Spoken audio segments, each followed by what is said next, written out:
guys, Midnight Range TM here. Still dark out, kind of.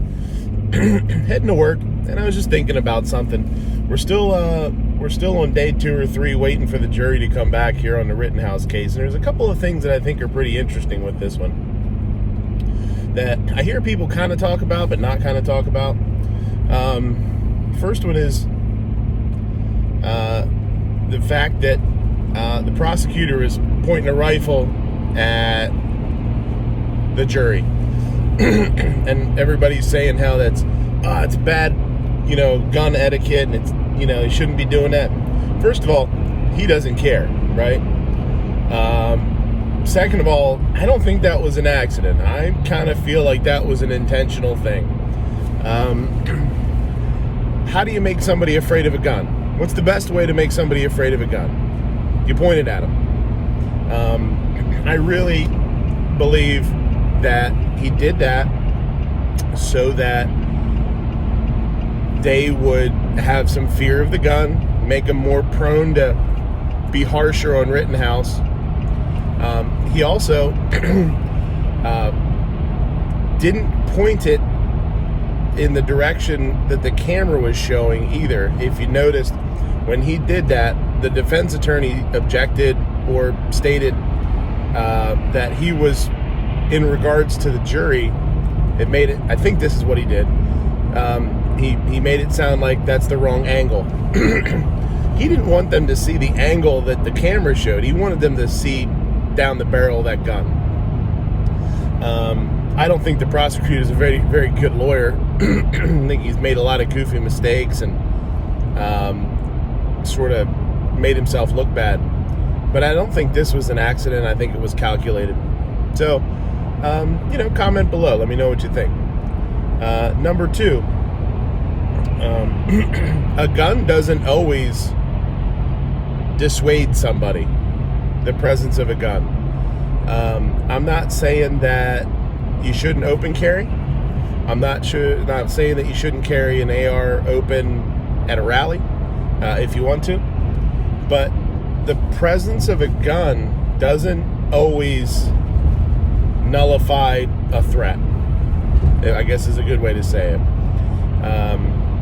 Rosenbaum really caught attention to Rittenhouse because of a couple things. One, Rittenhouse was doing good stuff. He was putting out fires. He was trying to help people. But he was also focused on him because he was carrying a gun. Had Rittenhouse not been open carrying, Rosenbaum probably would have moved on to somebody else. I think, with his anger and his, shoot me, obviously.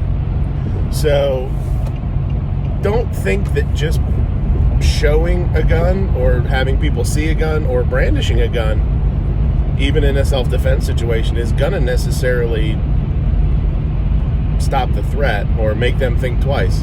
It could escalate it or bring more attention to it.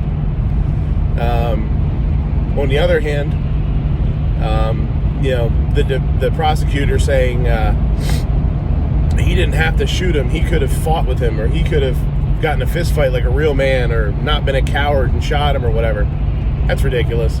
Somebody's attacking you and you have the means, a weapon to defend yourself.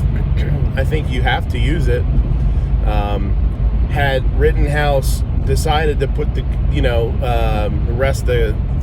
put the gun down, or even kept it around as a single point sling, which is not as secure as the defense or the prosecution is trying to say. He had a sling, no big deal. Now, slings break, webbing breaks, the attachment points come undone. You've got to keep a hold of that weapon. But had he dropped that weapon, even just let it rest by the sling, and gotten a fist fight with Rosenbaum or whoever, lost that fist fight, now that weapon is being used for who knows what.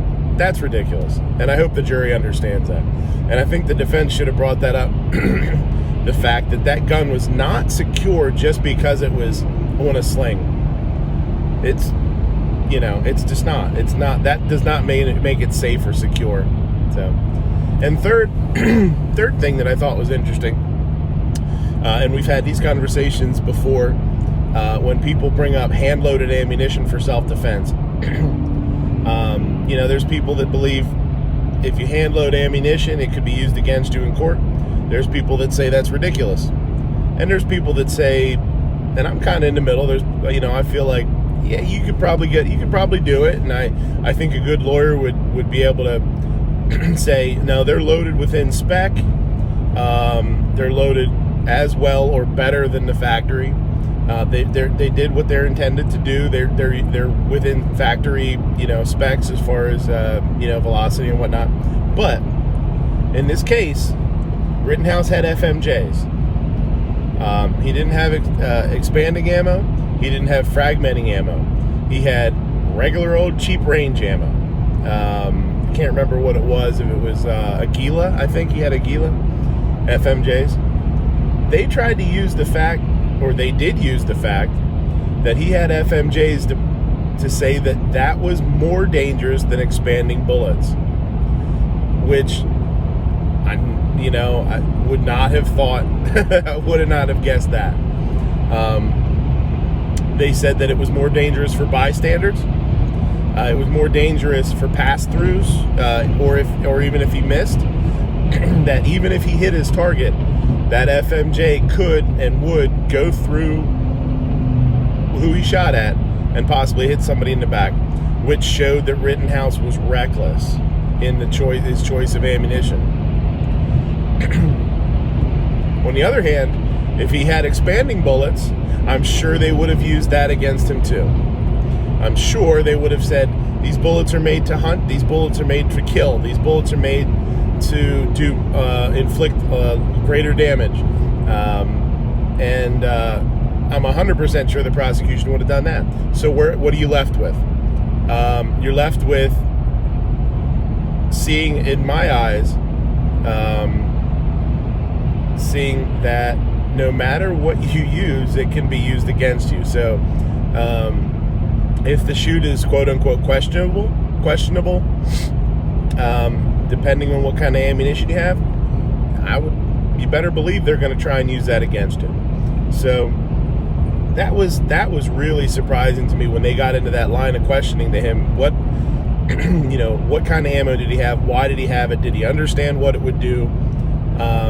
And Rittenhouse, whether he knew or not, that's for you to, for him to know and us to, I guess, speculate.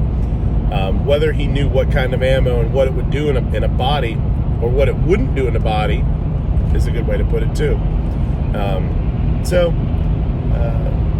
We'll see, because he definitely played like he didn't know nothing about nothing as far as ammunition, and maybe he doesn't. But I would speculate he probably did.